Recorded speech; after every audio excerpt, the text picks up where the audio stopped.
जय श्री हरि। आप सभी को पापमोचनी एकादशी की बहुत सारी शुभकामनाएं।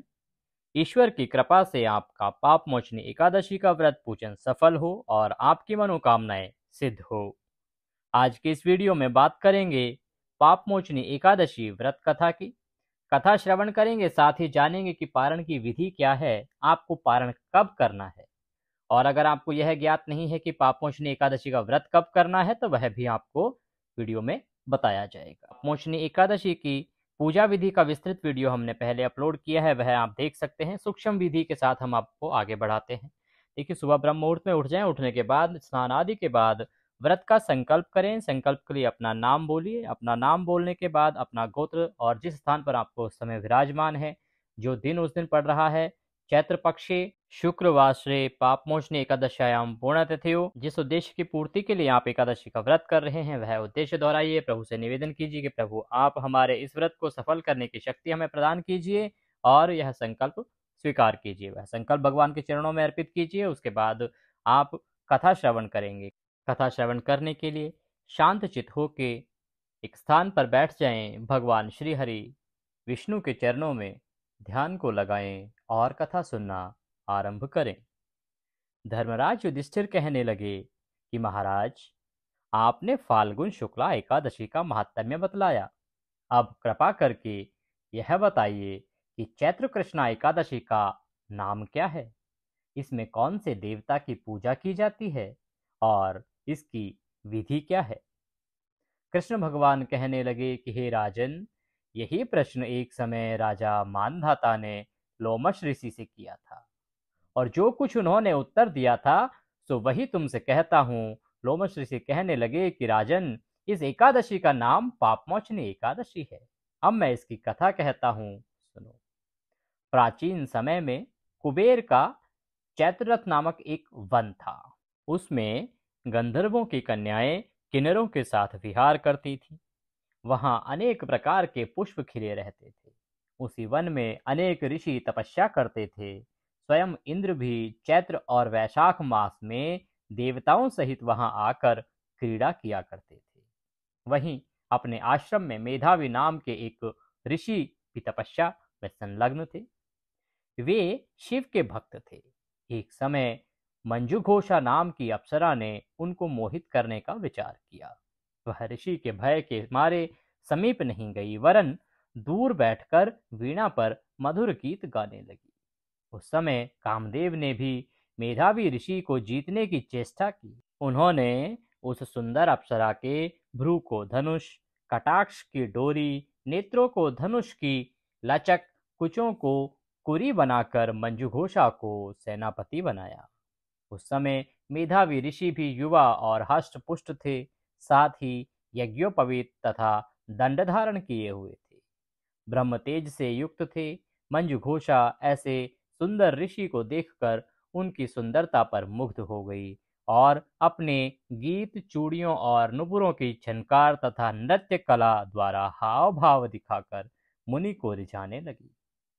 पर्याप्त समय तक यह क्रम चलता रहा और अंत में कामदेव ने ऋषि को पराजित कर दिया।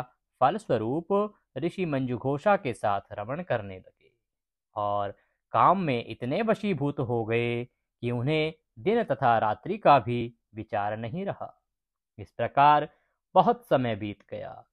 तब एक दिन मंजुघोषा कहने लगी, ऋषि जी, बहुत दिन बीत गए, अब मुझे स्वर्ग जाने की आज्ञा दीजिए। मुनि ने कहा, आज इसी संध्या को तो आई हो, प्रातः काल होने तक चली जाना। मुनि के ऐसे वचन सुनकर अप्सरा कुछ समय तक और रुकी। अंत में उसने पुनः मुनि से विदा मांगी तो मुनि कहने लगे कि अभी तो आधी रात ही हुई है। अप्सरा ने कहा कि महाराज, आपकी रात तो बहुत लंबी है, इसका क्या परिमाण है? मुझे यहाँ पर आए कई वर्ष बीत गए हैं। उस अप्सरा की यह बात सुनकर मुनि को समय का ज्ञान हुआ तो विचार करने लगे कि इस अप्सरा के साथ रमण करते हुए हमको 57 वर्ष 9 महीना 3 दिन बीत गए। तब वह उनको काल के समान प्रतीत हुई। अत्यंत क्रोधित होने पर मुनि की आंखों से ज्वाला उत्पन्न होने लगी। वे कहने लगे कि मेरी कठिन परिश्रम से एकाग्र की गई तपस्या को तूने नष्ट कर दिया है। तू महापापिनी है और दुराचारिणी है। तुझे धिक्कार है। तूने मेरे साथ घात किया है, छल किया है, इसलिए तू मेरे श्राप से पिशाचिनी हो जा। मुनि के श्राप से मंजुघोषा तत्क्षण पिशाचिनी हो गई और भयभीत होकर मुनि से प्रार्थना करने लगी कि महाराज, इस श्राप का किस प्रकार निवारण होगा। अप्सरा के ऐसे वचन सुनकर मुनि बोले, हे दुष्टे, यद्यपि तूने मेरा बहुत अनिष्ट किया है, परंतु फिर भी मैं तुझे श्राप से छूटने का उपाय बतलाता हूँ। चैत्र मास के कृष्ण पक्ष की एकादशी तिथि, जिसका नाम पापमोचनी है और यह सब प्रकार के पापों का नाश करने वाली है, उसका व्रत करने से पिशाच योनि से मुक्ति हो जाएगी। ऐसा कहकर मेधावी ऋषि अपने पिता च्यवन ऋषि के आश्रम में चले गए। मेधावी को देखकर च्यवन ऋषि कहने लगे कि अरे पुत्र, तूने ऐसा क्या किया जिससे तेरा सारा पुण्य छीन हो गया। मेधावी कहने लगे कि पिताजी, मैंने अप्सरा के साथ रमण करके घोर पाप किया है। अब आप इस पाप से छूटने का प्रायश्चित मुझे बतलाइए। तब ऋषि च्यवन कहने लगे कि हे पुत्र, चैत्र मास के कृष्ण पक्ष की पापमोचनी एकादशी का व्रत करने से सब पापों का नाश होता है, इसलिए तुम इस व्रत को करो। पिता की आज्ञा पाकर मेधावी ऋषि ने भी इस व्रत को किया, जिससे उनके सब पाप नष्ट हो गए और वह पवित्र हो गए। उधर मंजुघोषा भी व्रत के प्रभाव से पिशाच योनि से छूटकर दिव्य देह धारण करके स्वर्गलोक को चली गई। रोमस ऋषि कहने लगे कि राजन, पापमोचनी एकादशी के व्रत को करने से सब पाप नष्ट हो जाते हैं। इस कथा को पढ़ने या सुनने से 1000 गोदान का फल प्राप्त होता है तथा व्रत से ब्रह्म हत्या, गर्भपात, बाल हत्या, सुरापान, स्त्री से प्रसंग आदि सभी पापों का नष्ट हो जाता है। बोलिए विष्णु भगवान की जय। बोलिए पापमोचनी एकादशी की जय। इसी के साथ पापमोचनी एकादशी की यह कथा, यह महात्म्य यहाँ पर समाप्त होता है। इसके बाद भगवान को नमस्कार कीजिए। हो सके तो ओम नमः भगवते वासुदेवाय मंत्र से थोड़ा सा जागरण कीजिए, कीर्तन कीजिए और अपने दिन को व्यतीत कीजिए। दिन के समय में आपको शुद्धता का ध्यान रखना है, किसी प्रकार के व्यसन में नहीं पड़ना है, किसी प्रकार के दुराचारी भाव मन में नहीं लाने हैं और शाम के समय कीर्तन करते हुए रात्रि का समय बिताना है और उसके बाद अगले दिन आप व्रत का पारण करेंगे। व्रत का जो पारण है उसका नियम मैं आपको बताता हूँ। व्रत का पारण हमेशा द्वादशी तिथि में किया जाए तो सर्वोत्तम होता है। द्वादशी तिथि के पहले 5 घंटे हमेशा हरिवासर का समय होता है, इसीलिए इस समय में पारण नहीं किया जाता है। तो पारण कब करना है इसका समय आपको बताएंगे, उससे पहले पारण की विधि जान लेते हैं। पारण के लिए आप अगले दिन अर्थात इस एकादशी का जो व्रत आप कर रहे हैं, व्रत होगा 5 अप्रैल को। एकादशी तिथि आरंभ हो रही है 24 अप्रैल को, लेकिन उदया तिथि के अनुमान के अनुसार और द्वादश युक्त का जो व्रत है सर्वोत्तम व्रत है, इसीलिए जो व्रत रखा जाएगा वो 5 अप्रैल को रखा जाएगा। 6 अप्रैल को आप पारण करेंगे, तो 6 अप्रैल को आप सुबह ब्रह्म मुहूर्त में उठ जाएं। ब्रह्म मुहूर्त में नहीं उठ सकते हैं तो सूर्योदय से पहले उठ के स्नान आदि करने के बाद आप अपने मंदिर में जहाँ भी आपने कल पूजा करी थी एकादशी की, उस स्थान पर बैठ जाएं। बैठ के भगवान को सबसे पहले शुद्ध जल से स्नान कराएंगे। स्नान कराने के लिए आप एक लोटा लीजिए, लोटे में जल लीजिए, थोड़ा गंगा जल मिला दीजिए। उसके बाद थोड़े से छींटे आप भगवान की प्रतिमा या भगवान की तस्वीर को दीजिए। उसके बाद स्वच्छ जो वस्त्र है, साफ वस्त्र है, उससे पोंछ दीजिए। पोंछ के रौली कुमकुम आदि से तिलक लगाइए, घी का दिया जलाइए, पुष्प अर्पित कीजिए, माला अर्पित कीजिए।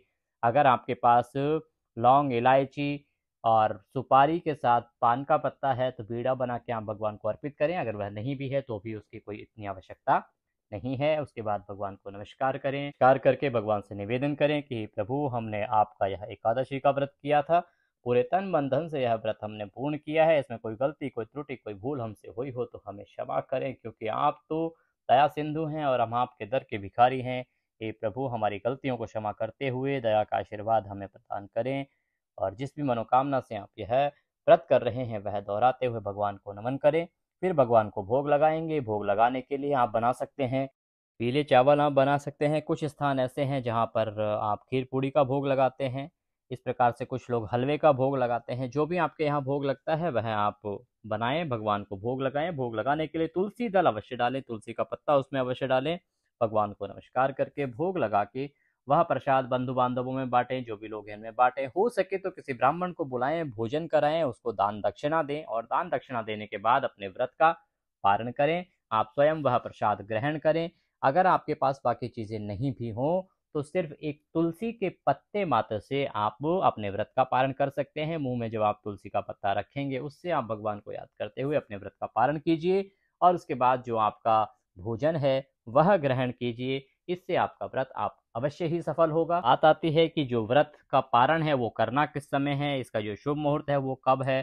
देखिए, आपको व्रत का पारण करना है 6 अप्रैल को। 6 अप्रैल को व्रत पारण का समय रहेगा सुबह 6:05 से 8:37 तक।